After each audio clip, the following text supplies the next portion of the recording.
são famílias atípicas. Mais um episódio, mais uma presença agradável aqui. Eu poderia começar esse podcast, esse episódio, cantando uma musiquinha, mas não é o meu time, então eu não posso fazer isso. Que musiquinha seria essa? É isso, tô aqui com a Vanessa. A gente começa descontraído, né? Porque é sempre bom. Acho que a alegria sempre traz leveza e a gente flui melhor. A Vanessa é mãe do Jorge Miguel, que tem 17 anos, e está dentro do espectro autista, e da Maria Cecília.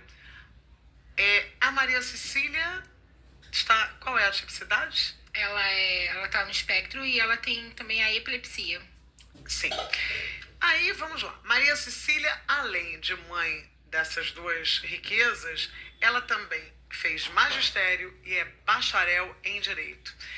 Como é que começou essa tua jornada da maternidade? Com 13 anos eu fui diagnosticada com SOP, que é Síndrome de Ovário de Policístico. Sim. E a ginecologista disse pra mim que não era possível que eu gerasse porque ele causa infertilidade, essa síndrome. E aí o ser humano é assim, quando você diz que não pode, é aí que você torna aquilo um desafio. E a gente não pode uma coisa, eu vou ter que interromper pra gente recomeçar, porque eu esqueci de uma coisa importante, a descrição. Eu tenho 1,72 m, sou Milva Campos, sou branca, estou de casaco preto, blusa preta e uma calça colorida, eu tenho o cabelo com luzes, e é isso. E você, Vanessa? Sou uma pessoa branca, 1,69 m, tô de jaqueta jeans, macacão preto, cabelo preto cacheado, olhos castanhos claros. E eu acho que eu tô um pouco acima do peso, bastante.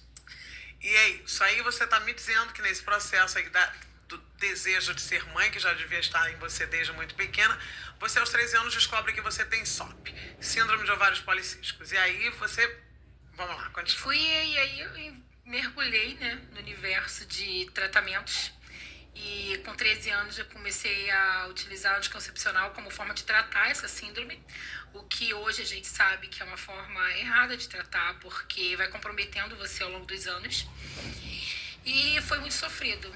Até vir o primeiro positivo, que foi a gestação do Jorge Miguel. Foi uma gestação gemelar, né, e aquele sonho de ser mãe. Eu fui premiada 2 vezes. Duas crianças. 2 vezes. Eu gerei 2 vidas. Uma dessas vidas foi interrompida por um erro médico. E isso gerou pra gente um dano, além de físico e na saúde minha e do Jorge Miguel, o dano emocional, né? Porque você sonha em ser mãe e quando você recebe o tão sonhado positivo, né? Depois que quem é tentante, que a gente usa esse termo, a gente vai recebendo tantos negativos que quando vem um positivo, é algo assim... O céu se abre. A gente não consegue descrever a alegria que é. E aí teve o óbito do gemelar. Eu foi preciso que eu mantesse ele na barriga junto com o Jorge a gestação inteira. Então eu gerei 2 filhos, um com vida, um sem filho, durante 41 semanas. O Jorge veio de parto cesárea, porque eu tive uma eclâmpsia. Jorge nasceu com muito comprometimento de imunidade, ele nasceu com as perninhas tortas, com 1 ano ele fez um tratamento ortopédico, precisou engessar, usar palmilha, botinha ortopédica. Ele tinha um comportamento assim bem diferente das crianças que eu convivia, porque essa minha carência de ser mãe me fazia pegar o filho de todo mundo e levar pra minha casa. Você falou isso, acho que é muito interessante. Eu era mãe de todo mundo, eu catava, eu tenho um monte de afilhados que eram a minha vida, sabe? Eu vivia pra eles, e aí depois que eu fui mãe eu dividi, porque eu continuo sendo meus amores, né? Não posso desfazer dos meus afilhados, que eles vão ficar com ciúme. E aí foi bem complicado. Com 1 ano e meio eu procurei a neuro. E aí a neuro, ela disse que ele era TDAH, e aí começou, né? E a gente começa a se informar do que se trata. E quando mudou o laudo? Com 7 anos. Durante uma consulta de emergência, o pediatra perguntou o que ele era, né? Porque o comportamento dele era, assim, bem específico. Só que o autismo, há 7 anos atrás, há 10 anos atrás, ele não era como é hoje. Divulgado, essa conscientização, esse movimento, essa informação nas redes sociais, a gente não tinha acesso a nada disso. Então era muito difícil você identificar os sinais. Vocês estavam pioneirizando nessa jornada, né? O pediatra falou assim, não, esse não é TDAH não, você vai trazer ele na psiquiatra que tem aqui. Vou te encaminhar e você marca a doutora Aline. E na segunda consulta com ela, ela falou pra mim a palavra autismo. E eu tava assim, extremamente perdida. Eu fui pesquisar. Mas ao contrário de muitas mães que quando recebem o diagnóstico de autismo, elas entram no luto, pra mim não foi um luto. Pra mim foi uma luz entrando na escuridão. Porque eu vivia todo o transtorno, sem saber do que se tratava, sem poder tratar ele da maneira adequada, sem que ele recebesse as medicações para as comorbidades dele, né? Porque o autismo, a medicação não é para o autismo, a medicação é para comorbidade, que o autismo ele vem junto com diversas coisas, né? Com agressividade, com depressão, com seletividade alimentar, com restrições de coisas básicas da vida, ele vem restringindo. Então você toma medicação para melhorar essa qualidade de vida. E a terapia, ela também é assim. Ela é para ajudar que você consiga conviver em sociedade junto com as outras pessoas. A desenvolver escrita, fala, de coordenação motora, porque muitos têm comprometimento físico também. E aí, a partir daí, tem duas vidas o Jorge Miguel. Antes dos 7 e depois dos 7. Quando você descobre exatamente com o que você estava convivendo. Quando vem o diagnóstico correto. E aí você começa a conviver com mães, porque o consultório tinha 40 crianças na sala de espera.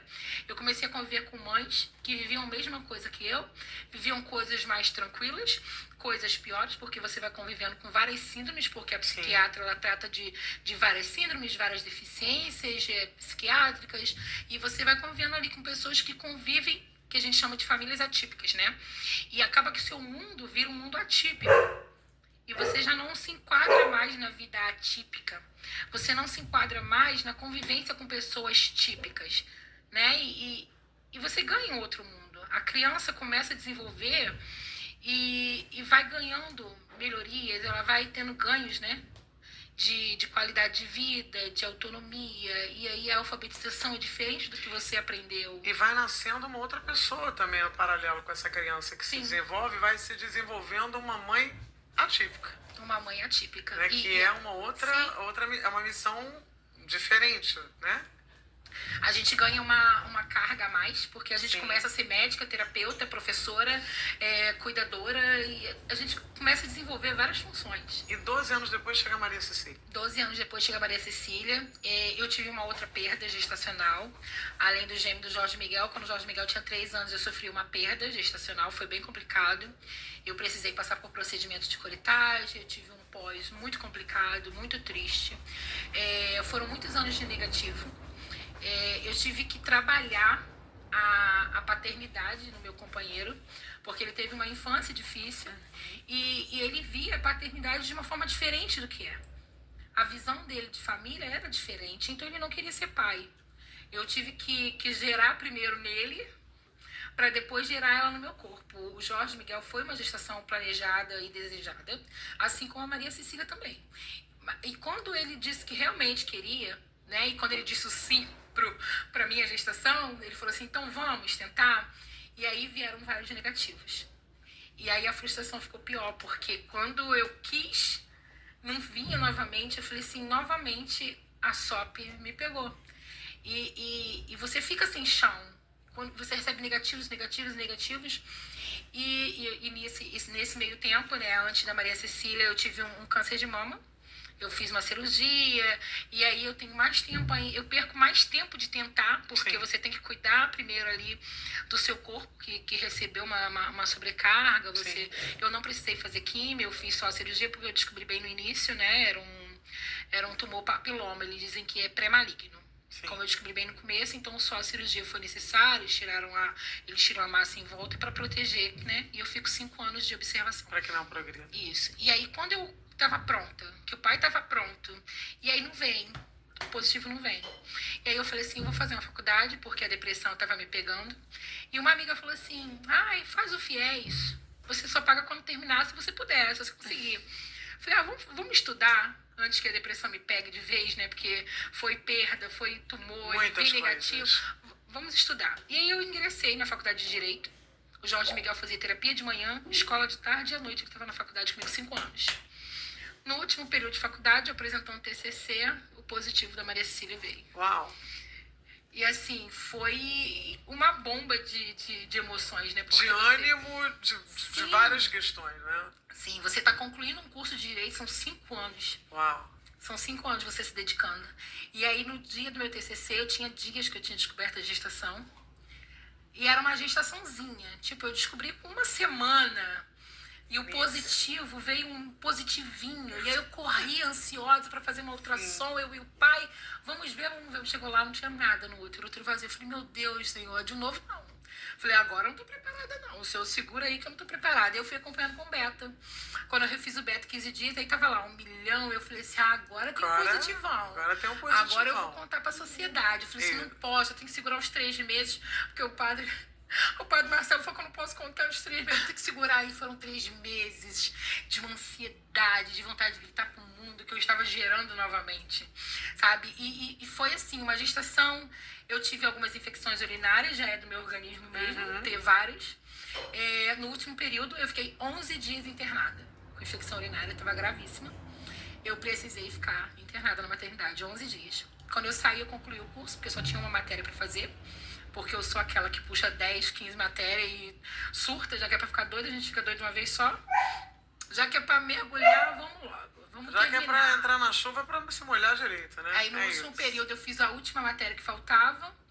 Eu fui fazer as fotos clássicas no aterro do Flamengo já com 9 meses de gestação. Queriam adiar, eu falei, gente, não adia não, porque ela vai nascer. Eu vou estar de resguardo. 15 dias depois das fotos, a Maria Cecília estava passando por uma cesariana. Eu tive a indicação da cesárea com 36 semanas por conta das decorrentes infecções urinárias, porque ela corria riscos, né? E aí eu veio a negativa da maternidade de fazer com 36 e ninguém queria fazer. Além das infecções, ela estava sentada e descostas. Eu falei assim, não, eu vou fazer. Eu vou fazer porque eu sinto que vai acontecer alguma coisa com a gente. E eu falei, eu vou fazer. Fui procurar uma médica. E a médica, não, 3.600, semana que vem você vem. E eu falei assim, tá bom, tudo bem. Eu não tinha dinheiro. Eu arrumei dinheiro emprestado e eu fui fazer a cesárea. E assim, você vai preparado para um momento lindo. E o momento não foi lindo. O parto da Maria Cecília foi bem complicado. Ela nasceu às 11. Nós só fomos pro quarto às 16 horas. Nossa. Ela estava sentada, de costas, com 3 voltas de cordão. O parto foi filmado. E assim, é uma cena... Eu demorei a ver. Tive coragem de ver. Foi muito, muito, muito complicado. É um duplo milagre, sabe? Ela ter sido gerada e ela ter sobrevivido ali sem grandes sequelas. Na verdade, seus 2 filhos são 2 milagres, né? São. E aí, a sua, que bom, né? Porque uma pessoa, para estar sentada aqui, ela tem que ter uma vida repleta de coisas para contar. Né? Se essas coisas são boas ou não, tudo tem seus 2 lados, não é verdade? É verdade. Vanessa, você falou comigo que você passou por algumas rejeições, né? Foi recusado na escola em que a sua família estudou. Eu quero que você fale, assim, pra gente, eu não quero perder, tem muita coisa pra gente falar. E sobre esse processo e sobre a escola pública, que você falou de autonomia e de agressão. Me fala um pouquinho sobre essas 2 coisas. Eu fui matricular o Jorge Miguel com 3 anos na escola que a minha mãe estudou e que eu e meu irmão estudamos a vida toda. Sim. E aí, com 3 anos, eu recebi o primeiro não. E eu não tinha preparo para receber um não. Hoje, se eu recebo um não, eu já sei o que eu vou fazer.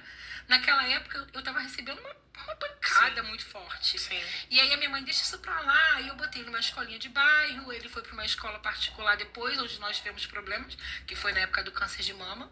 E aí eu falei assim, não. Se é para ter problema, eu vou botar na escola pública. Claro. Porque eu vou ter onde reclamar, eu vou na Secretaria de Educação e eu vou protestar, é pública, a gente vai resolver. E o primeiro ano foi tranquilo, o segundo, no terceiro, ele vinha sofrendo agressões do mesmo menino. E eu ia na Secretaria de Educação, eu fazia reclamação na Secretaria da Escola, eu fazia na ata e conversava com a psicopedagoga. E ele laudado. E o Jorge Miguel, se você gritar, ele trava. Ele não te afronta, ele não vai pra cima de você. E ele era uma criança, assim, super quietinha. Ele tinha as crises dele dentro de casa. Na rua, ele é outra criança. Ele é muito bonzinho. Sabe? Sim. Sempre quietinho. E aí um dia eu cheguei do trabalho e ele tava com os braços roxos. E aí quando eu contestei pra ele o que tinha acontecido, um coleguinha tentou enfiar uma tesoura nele. Nossa. Hoje isso é um processo contra o meu município, porque a professora não estava dentro de sala de aula. Quando eu cheguei na escola no dia seguinte, ninguém sabia o que tinha acontecido. Lógico, ninguém viu, porque deixou ele sozinho. Ele não deveria estar sozinho. O meu município, ele não tem mediadora, ele não tem profissional de mediação, ele só tem cuidador. Cuidador é para banheiro, alimentação, ele não é para a parte pedagógica da criança. E o processo ainda tá rolando? Tá. Aí você falou, quando você fala de agressão, aí eu vou passar aqui para dois assuntos que eu acho importante que a gente fale, para que a gente não se perca. O Jorge, a gente fala muito, eu sempre tenho trazido esse tema aqui dos esportes, né, da importância do esporte para a criança PCD, o jovem PCD. Você disse que o Jorge não quer fazer jiu-jitsu e que ele ama futebol. Mas que você tem um receio em relação às escolas de futebol, né? Então eu quero que você me fale qual é esse receio, né? E ele já deve ter feito algum esporte, se você encontrou benefícios na prática esportiva para o seu filho. Ele fez algum tempo natação por conta das pernas, e a questão da perna vai afetando a coluna. Ele fez natação um tempo e ele não se adaptou e ele não conseguiu manter, até por conta do estímulo da água, era bem complicado para ele fazer. E aí eu vejo que o jiu-jitsu, ele é um esporte que ele traz, além da questão física, ele vem trazendo a questão de obediência, de ordem, de regras, aquela coisa de obedecer quem está superior a você. E eu acho que isso é muito bom para o comportamento do autista, aprender de uma forma. E é um homem sempre que está à frente. E o autista, homem, que sofre um abandono paterno, que é o caso do Jorge, ele precisa de uma figura, de um homem, que impõe a ele ordem, sabe? Para ele obedecer. Só que ele tem um hiperfoco no futebol. E isso trouxe pra gente muitos problemas, porque ele acredita, né? Ele torna para si, é o que entra pra gente, a rigidez cognitiva. A gente não consegue tirar dele esse pensamento. Ele acha que ele é um craque do futebol e que eu estou privando ele de realizar o grande sonho de ser um mega jogador de futebol. E não é assim que funciona. Não. E aí sugeriram para ele uma escolinha de futebol, que eu teria que pegar 2 ônibus da minha casa ou ele ir sozinho. E eu não tenho como ir com ele, porque eu vou estar prejudicando a Maria Cecília, porque ela precisa ir para a escola, ou então ela vai ter que acordar muito cedo, e o sono dela da manhã é um sono que ela está se regulando, e eu tenho muito medo de mandar ele sozinho, porque a gente sabe do grande histórico que tem. Deficiente, ele já tem uma probabilidade muito grande do abuso sexual. A gente sabe que escolinhas, treinadores, eles têm um poder de persuasão sobre os seus alunos muito grande, porque ele mexe com sonhos. Você já ouviu falar de casos? Já soube de casos? Tem casos que eu conheço de pessoas pessoalmente, e tem casos como os irmãos Hipólitos, né? Que eles tornaram público a questão do abuso que eles sofriam do treinador, porque era uma chave de troca, né?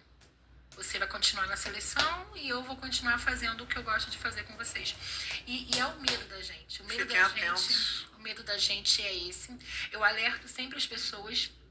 E tem gente que fala assim, mas você... Não, eu falei assim, leia, pesquise, que você vai ver o alto índice de deficientes e de autistas não verbais. Então, eles são umas vítimas, assim, fáceis. E assim, aí você abordou comigo durante a conversa uma outra situação muito... É até difícil da gente falar, né? Que você teve... O Jorge, ele sofreu um assédio por uma mulher de 36 anos. Você procurou ajuda, você denunciou. Isso. E aí eu quero que você me fale. A gente, dia 18 aí, de maio, foi o Dia Nacional de Proteção contra o Abuso e Exploração de Crianças e Adolescentes. É uma coisa que os números estão a cada dia subindo mais.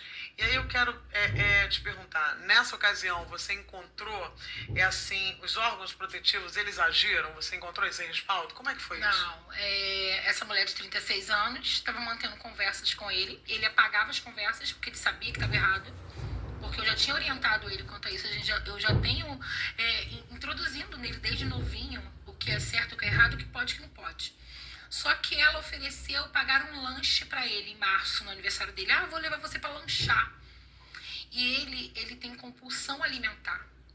É como se você estivesse oferecendo um copo de cerveja para um alcoólatra.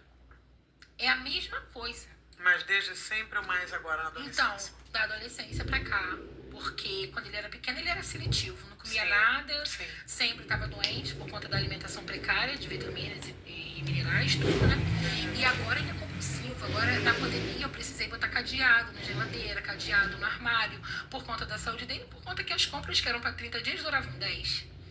E ela pegou no ponto dele mais frágil, que é a No alimentação. calcanhar de Aquiles. E aí né? você oferece uma comida para alguém e você está aliciando aquela pessoa. Eu vou fazer um carinho que eu queria dar para ele. E você não dá um carinho para alguém que você não tem convivência com família. Você não pode chamar um rapaz de 17 anos, você tendo 36, para ir ali comer um lanche. Se você não tem intimidade com aquela família, se você tem intimidade, você tem que pedir pra mãe. Mas aconteceu alguma coisa concreta, assim, que ele tenha sinalizado? Você viu pelas conversas, porque né? As conversas ele apagou, ela mostrou na delegacia pra delegada, a delegada se negou a fazer uma ocorrência. Só o que é necessário ser introduzido nos poderes é que nada acontece primeiro com o ato sexual. O aliciador, o pedófilo, ele vai ganhar primeiro a vítima. Aí ele vai ganhar a família da vítima.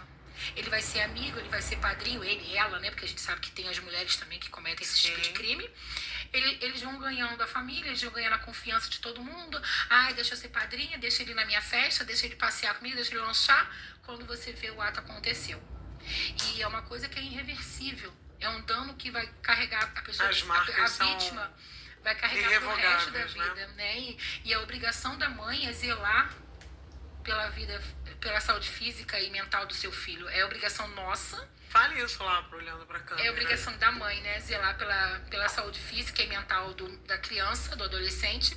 Mas é obrigação também do Estado. Sim. Eu procurei o Conselho Tutelar do meu município, que chamou ela para conversar e ela não foi. Eu comuniquei ao Ministério Público e isso foi em março. Nós estamos indo para junho e nada foi feito. É muito difícil o que o poder público faz. O poder público simplesmente ele se exime da obrigação. É obrigação. É legal. A obrigação não é só minha. É obrigação do Estado. Zelar pela integridade física do meu filho e ninguém está fazendo. Só eu que estou fazendo. Então é mais uma sobrecarga sobre as minhas obrigações já de manter, de zelar e de cuidar. Eu tenho que cuidar além do que é a minha obrigação.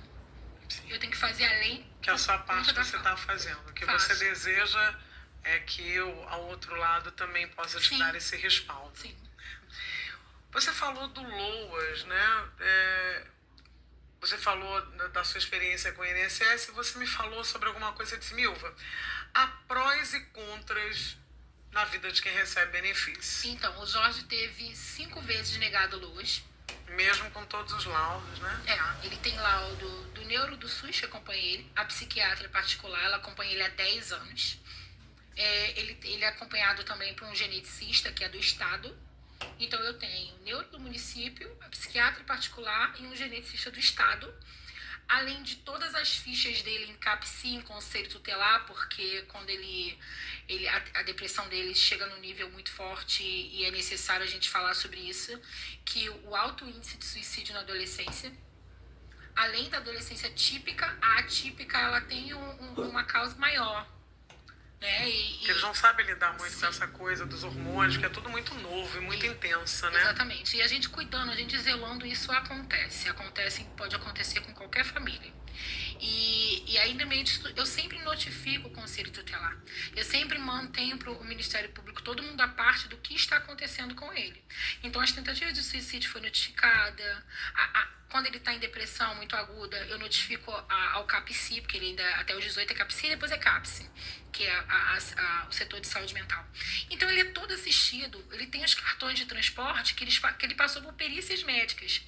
E aí você chega no INSS com um bolo de documentos e ele, são 17 anos de laudos e receitas e prontuários e muita coisa.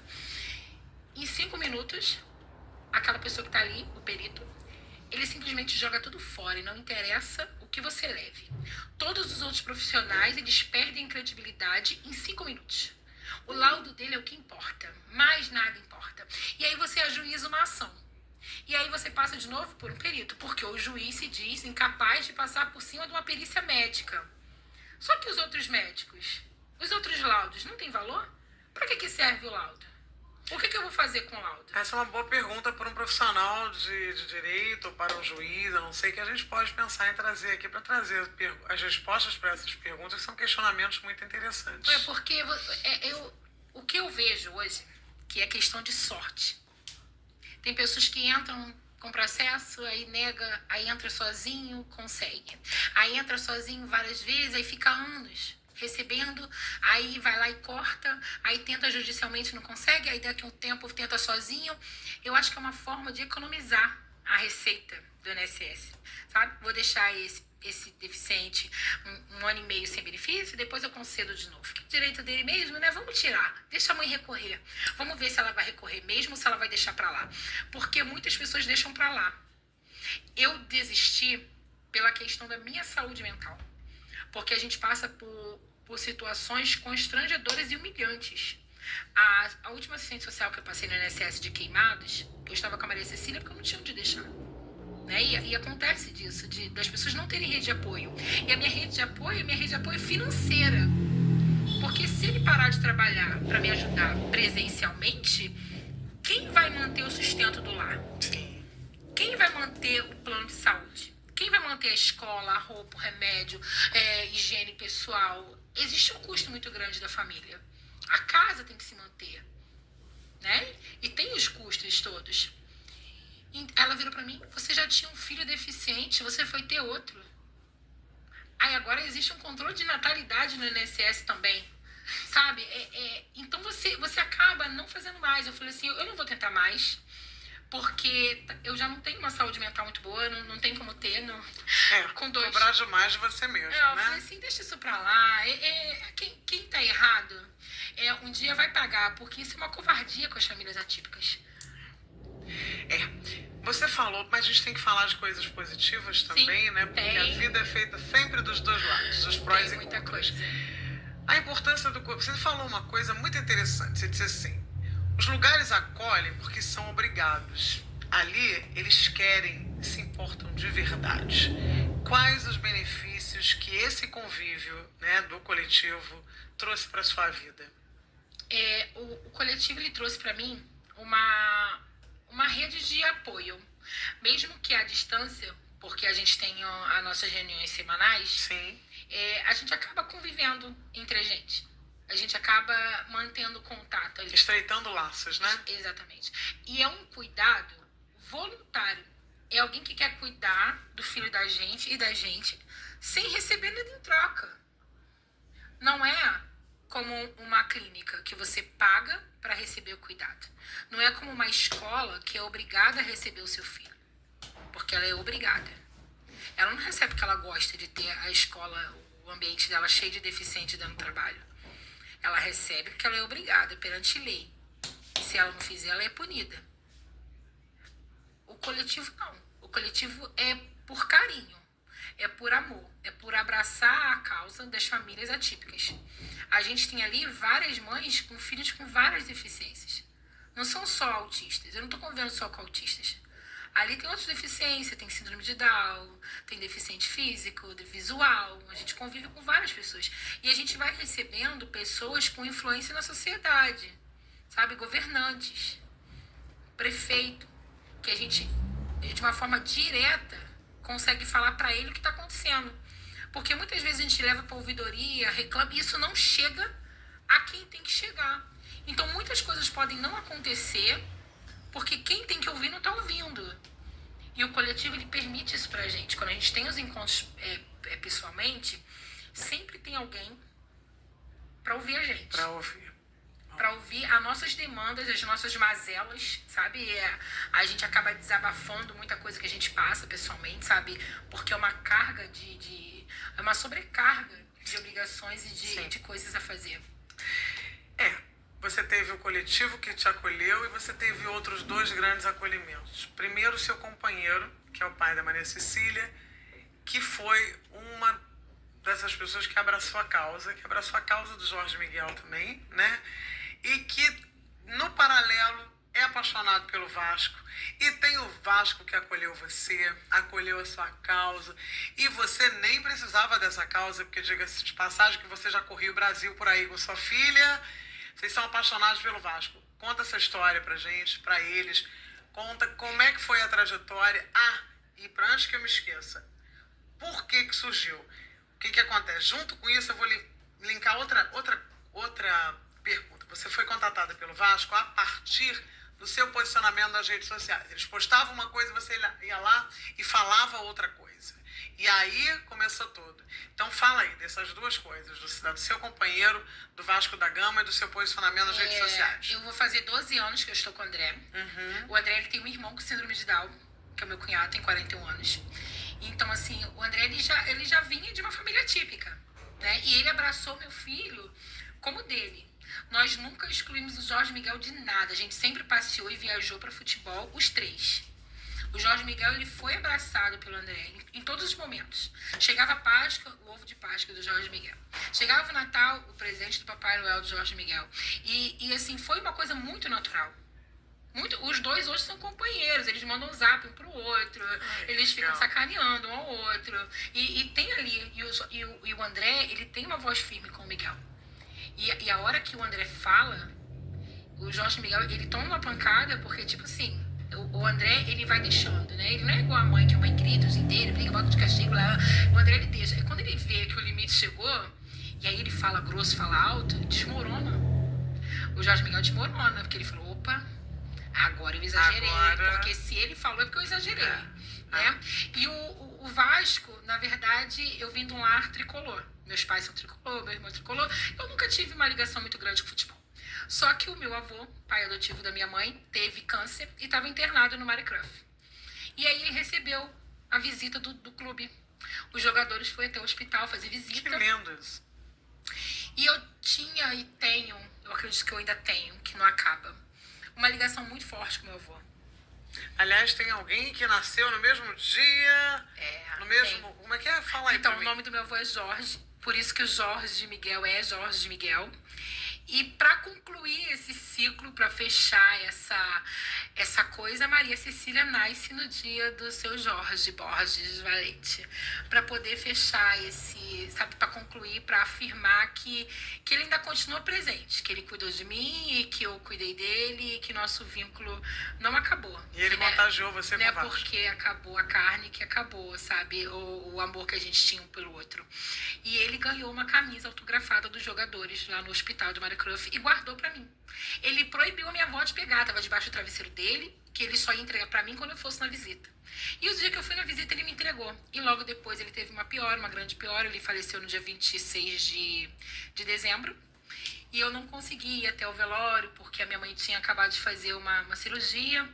E fica aquela lacuna, sabe, de não ter tido uma despedida. E acabou que o Vasco me fez Vasco. É o que eu falo. Quem me fez Vasco foi o Vasco. E aí eu topo com um vascaíno alucinado, porque ele ia a jogos fora. E ele é aquele que passa mal, que chora. Seu companheiro. André. Nada é por acaso. Fomos aos jogos e a minha mãe sempre com muito medo do ambiente, que é o estádio de futebol, porque tem muita coisa boa, mas também tem os perigos das ruas, né? E tem a questão do som, né? De toda aquela coisa. Sim, não, mas aí eu... E das ruas, o que tá lá fora, né? É o perigo das ruas que a gente tinha medo. E a gente acabou ingressando ali no futebol. E com isso tudo, das famílias atípicas, a gente conviver entre famílias atípicas, eu conheci amigas que também eram Vasco. E a gente se marcava de junto para São Januário, para Maracanã. E aí eu sempre comentava com o André, eu falei assim, cara, eu não vejo os autistas aqui. Eu vejo um monte de criança e quando a gente convive muito com autista, a gente reconhece eles na rua. Pelo um pezinho empinado, por uma estereotipia. Você vê a cara da mãe autista, você vê a cara dela descansada, e a mãe é típica, tá cansada, a cara é a mesma. Né? Eu falei assim, eu não vejo as crianças aqui. E aí eu só vi ali o meu círculo de convivência ali no estádio. E aquilo sempre muito me incomodou. Muito me incomodou. E eu sou muito ativa nas redes sociais, e aí ali no Instagram do Vasco, eu via comentários sobre a entrega da gratuidade. Eu faço parte de um grupo do WhatsApp, onde a gente sempre fez encontros de passeios para conviver entre a gente, sem julgamentos, sabe? Onde nossos filhos pudessem brincar e conviver com pessoas que vivem iguais a ele. E aquele vínculo ali foi criado ali, de passeios, de estar juntos, e a gente marcava para jogos e tudo. E a gente sempre indicava gratuidades. A gente é caçadores de gratuidades, de benefícios e gratuidades. A gente tem os pesos, né? Tem os pós e tem os contras. Então a gente tem que ter alguma coisa para amenizar tudo isso. Então tem as gratuidades. Então eu sempre informava sobre a gratuidade no jogo, que dia que pega, vamos pegar a gratuidade, o que precisa levar. E aí eu via comentários nas redes sociais do Vasco Oficial. E eu ficava ali rebatendo, sabe, o que estava errado. Eu falei, não é assim não, é assim, assim, sim, pode sim, tem sim, é direito, é lei, gratuidade, acompanhante. E aí um dia o marketing do Vasco me notou e me chamou para uma conversa. Falou, vem aqui conversar, eu quero te conhecer, eu quero saber o que você representa. Eu falei assim, eu não sou nada não, gente. Eu tô ali só rebatendo porque eu gosto de rebater quando eu... Eu gosto de me posicionar, Eu gosto de ficar dando minha opinião, né? Porque eu não consigo controlar meus dedos. Aí ela falou assim, vamos conversar. E aí ela falou assim, você tem um movimento? Eu falei assim, não. Mas eu conheço o movimento de outras torcidas. Ela faz o seu movimento, eu falei, eu meio receosa, sabe, do que isso poderia estar trazendo, porque tem o peso, né? Tem as obrigações, não é só divertimento, né? Aí eu falei assim, vamos ver. Aí no segundo encontro, eu falei assim, vou fazer a página. E aí eu fiz a página toda tímida. Aí no dia 31 de março de 2023, nós tivemos um jogo amistoso em São Januário, que era portão fechado. Aí nós recebemos 16 famílias atípicas, 16 famílias, e tinha autistas de todos os níveis. E de que eles se comportaram, ganharam até presente. Fala aí pra mim. E aí a gente foi alinhando. Tipo, o tour, ele é assim, assim, assim. Você acha que a gente tem que mudar? Eu falei, sim. A gente vai mudar aqui, a gente vai mudar ali. E eu fui pontuando uma forma mais adaptada deles estarem ali naquele ambiente novo. O que para muitos era a primeira vez pisando ali naquele local. E era sonho do PCD e sonho da família estar ali. Estágio. Porque a família, ela anseia estar na sociedade. Sim. Sabe? A família, ela deseja estar inserida e, infelizmente, alguns ambientes não querem a gente lá. Eles fazem de tudo para que a gente não vá. E quando você encontra alguém que abre a porta e fala assim, olha, eu vou tirar isso do caminho para você não se machucar, pode vir? É muito reconfortador, né? Sabe, toda vez que eu vou a São Januário, numa reunião, no encontro, que a gente vai alinhando, eu saio de lá saltitante. Eu digo que eu vou pulando até na Avenida Brasil, porque vai me dando uma coisa aqui dentro, assim, uma satisfação, sabe, uma euforia de que tá dando certo. E como é que foi que eles reagiram quando eles foram convidados para entrar no campo com os jogadores? Foi assim, eu só não sabia quem estava mais emocionado. Se eram as mães, se eram as crianças. E aí as pessoas ficam assim, cadê você? Eu falei assim, eu tava no canto, observando. Eu não consigo nem participar, eu fico sempre fora. A felicidade de ver a felicidade daquelas famílias, sabe? Eu digo quando eu tenho um grupo no WhatsApp com a torcida e no Instagram. Aí eu falo assim, ajuda a manter minha sanidade mental, gente, porque é por amor. Vamos nos controlar para poder eu me manter. E foi assim, nesse longo ano que nós tivemos, nós vemos muito ganhos. Sabe, esse primeiro jogo, aí saiu em rede social, sabe, em todas as redes de comunicação, TV, internet, e foi um boom. E aí começou um monte de gente a me seguir na página que só tinha 10 seguidores. Eu falei, gente, o que tá acontecendo aqui? Eu vi você numa publicação. Eu não tô preparada. Famosa. Eu não tô preparada para ser global. Eu não tô podendo. Eu falei, calma, gente, meu coração não aguenta essas emoções. E aí eu comecei a conviver com as outras torcidas organizadas, que a gente chama de movimento, né? Porque hoje ainda não voltou a ser legalizadas as torcidas, né? Ainda tem todo um processo com o BEP para poder liberar ser torcida organizada. Então a gente chama de movimento. Por conta dos episódios. Tem dos outros times do Rio, que eu faço parte, né? Que tem as outras torcidas. Eu também faço parte de um grupo onde a gente tem essa torcida nível nacional. Então nós estamos dominando. Olha, estamos dominando os estádios, né? Que bom. Sim, e a inclusão, porque a gente chama movimento de arquibancada inclusiva. Que lindo. Então a inclusão está chegando também nas arquibancadas. As famílias estão podendo frequentar esses ambientes de uma forma adaptada, porque as pessoas acreditam que a inclusão, a adaptação, né, é somente uma rampa. Não. Ou um chão tátil, né, para o deficiente visual. Não. Né? A questão sensorial, a questão do som. Para o deficiente é adaptação. A Sim. inclusão é ali. Claro. Não é somente, pode vir que eu te aceito. Não é, tá preparado para receber a gente, né? Então, É igual quando você recebe uma visita na sua casa, né? sim, você tem que preparar para receber a visita. Você não recebe a visita com a casa bagunçada. Você Nossa, arruma e tô recebe tudo olhando arrumadinho. ali aquele tempo que vai passando e que Correndo, você não... Ai, que vontade, Mas eu sempre falo. esse ano foi incrível. Esse ano foi incrível. E agora, há alguns meses, eu consegui receber o camarote. Que o camarote 1 agora é o dos autistas, é para receber a gente. Ele recebe 6 famílias por jogos em São Januário. A gente sempre é muito bem recebido. E a gente tem feito ações para as crianças terem contato com os jogadores. No primeiro evento, a psicóloga veio falar comigo e falou assim, nossa, mas eles ficaram bem esse tempo todo, eu achei que eles não conseguiriam ficar até o final. Então, assim, a gente vai quebrando estereótipos, né? Porque as pessoas têm um estereótipo que o autista, ele tá sempre gritando, batendo e atropelando as pessoas. Não. Eles têm o momento deles também de calma, de estar tranquilo, equilibrado. E eles conseguem. É só dar oportunidade que eles vão conseguir viver com a gente, né? Sim. Parabenizo ao Vasco da Gama e espero que outros times, né, outros clubes adotem a mesma postura consciente, receptiva e de responsabilidade social. Mas as mães que têm essas conquistas, elas também têm os seus limites. E ela me falou uma frase que eu quero que nessa frase ela deixe a mensagem dela. Como uma mãe atípica, como uma mulher que resiste, mas que também sente dor, né? Porque a gente é guerreira, mas sente dor. Você me disse, estou colapsando. Com essa frase, o que você quer dizer para aquela mãe lá? Eu quero dizer que o que está acontecendo com você está acontecendo com todas nós. As redes sociais, ela só mostra o que a gente quer mostrar. A realidade dentro da nossa casa é muito diferente das redes sociais. E o colapso da mãe atípica, principalmente, tem pai atípico que cuida, mas ele é uma exceção. A maioria, 90%, é a mãe. É a mãe que está cuidando em tempo integral, sem suporte, sem apoio e com a exclusão do poder público.